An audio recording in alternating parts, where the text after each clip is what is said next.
दोस्तों, इस वीडियो में सुधांशु त्रिवेदी ने बताया कि राम मंदिर हमारे देश में रहने वाले सभी भारतीयों के लिए क्यों जरूरी है और अपने चिर परिचित अंदाज में उन्होंने कैसे विपक्षियों और कम्युनिस्ट विचारधारा रखने वाले विरोधियों को करारा जवाब दिया।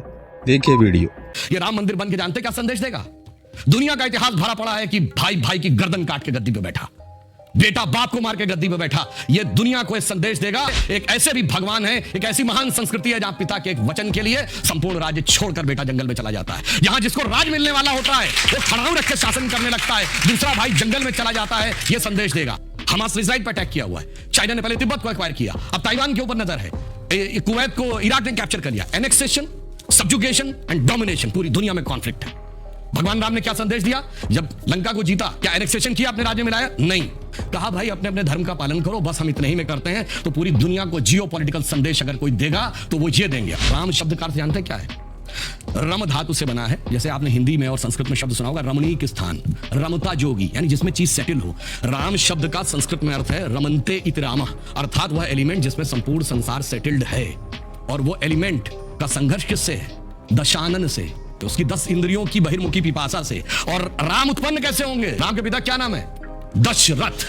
तो 10 इंद्रियों को रखेंगे तब डिवाइन एलिमेंट आपके अंदर उत्पन्न होगा। Extrovert tendency of all the 10 senses को डिस्ट्रॉय करेगा और धर्म स्थापित होगा। जब ये कहने लगते हैं ये राम वो राम, तो मुझे जानते क्या नजर आता है? कोई बच्चों को एलिमेंट्री पढ़ाया जाता है 1 2 3, फिर आगे जाके वो फ्यूचर में एमएससी मैथमेटिक्स भी करता है, बैलिस्टिक इक्वेशन भी बताता है। पर ये कहेंगे नहीं वो बैलिस्टिक इक्वेशन है, तो फिर तो 1 2 नहीं पढ़ाना चाहिए।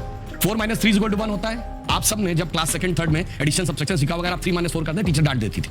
बेवकूफ, ये नहीं पता 3 - 4 नहीं हो सकता, पर 3 - 4 होता है -1। ये बताएंगे -1 का स्क्वायर रूट होता है i, जो सारी बैलिस्टिक इक्वेशंस का मेन है।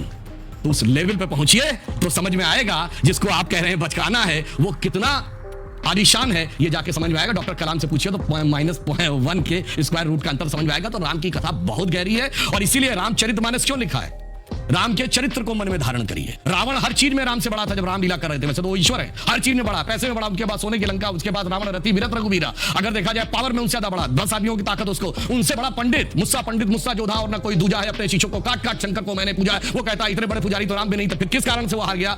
चरित्र में राम बड़े थे। इसलिए तुलसी ने कहा रामचरितमानस। और चरित्र की याद दिलाएगा यह मंदिर, जो सिर्फ भारत के लिए नहीं पूरी मानवता के लिए श्रेष्ठतम मानवीय मूल्यों का प्रतीक होगा। इसलिए 21वीं सदी का महान भारत बगैर राम मंदिर के संभव नहीं था। इसीलिए अमृत काल के उषा काल में राम मंदिर उभर के सामने आ रहा है। सीताराम येचुरी, जिनके नाम में भी सीता भी है, राम भी है, अब उनको दिक्कत है। उनको लगता है ये हमारे कॉन्स्टिट्यूशन के खिलाफ। मैं उसका भी जवाब दे दूं। देखिए, बहुत लोग कहते हैं कि सिया राम, जय सिया राम बोला जाता है। नहीं, हमारे बोला जाता सियावर रामचंद्र की जय। मगर यहाँ पे क्या है? तो रामलला का मंदिर है। अभी तो रामलला है, बालक है।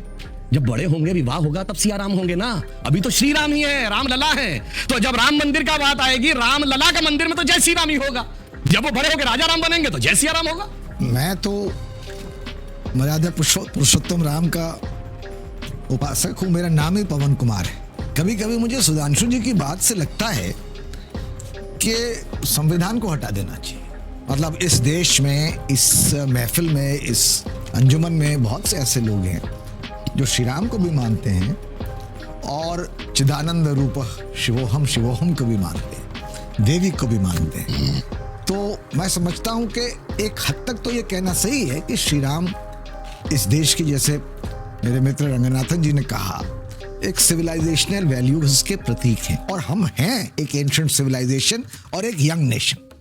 तो श्री राम का पूजन, उनके लिए एक भव्य मंदिर बनाने में कोई किसी को परेशानी नहीं होनी चाहिए। साथ में मैं ये कहना चाहता हूं कि सब चीज को दरकिनार करके अब श्री राम को, कि वो हर चीज के वो आज प्रेरणा, यानी इस देश में अगर श्रीलंका के साथ हमारे संबंध बनने तो हम श्री राम जी के पास जाएंगे, ऐसा भी नहीं होना चाहिए। और एक श्री राम जी की खास व्याख्या, जब उनकी पैदाइश होती है, तुलसीदास लिखते हैं भय प्रगट कृपाला दीन दयाला, वो कृपालु है। तो इसलिए एक श्री राम को एक वेपनाइज करने की जो कोशिश होती है, मैं समझता हूं कभी कभी गलत हाथों में उसका दुरुपयोग होता है। जैसे पवन जी ने बात करी कि सुधांशु जी जो चाहते हैं कि कॉन्स्टिट्यूशन हट जाए, राम राज्य आ जाए। कॉन्स्टिट्यूशन के पन्नों पे जहाँ पे फ्रीडम ऑफ स्पीच है, आर्टिकल है, उस पे एक इंस्क्रिप्शन है, इमेज है, लॉर्ड राम सीता मैया के साथ और लक्ष्मण जी के साथ अयोध्या वापस लौट रहे हैं। कॉन्स्टिट्यूशन में इमेज है। और ये आप किस राम राज्य की बात करते हैं? राम राज्य का मतलब मैं जानता हूं जिस तरह से जस्टिस दिया गया हर किसी को, इतने एक्सट्रीम तक जस्टिस चला गया कि अपनी वाइफ को भी उन्होंने नकार दिया और जो कुछ कह रहा था उनके अगेंस्ट उसको जस्टिस देने का मतलब एब्सोल्यूट एक्सट्रीम। ये तो ऐसे महिलाओं को पसंद नहीं है वाल्मीकि जी का ये जो प्रसंग। हाँ, पर मैं ये कहना चाह रहा हूँ कि राम राज्य का मतलब है जस्टिस। ये कैसा जस्टिस है जहाँ पे हिंदुओं, ये कैसा राम राज्य आ गया है हिंदुओं के लिए, जहाँ पे हिंदू अगर कहते हैं कि ये मंदिर हमारा है, ये हमें वापस दो, वो कोर्ट्स को भी अप्रोच नहीं कर सकते।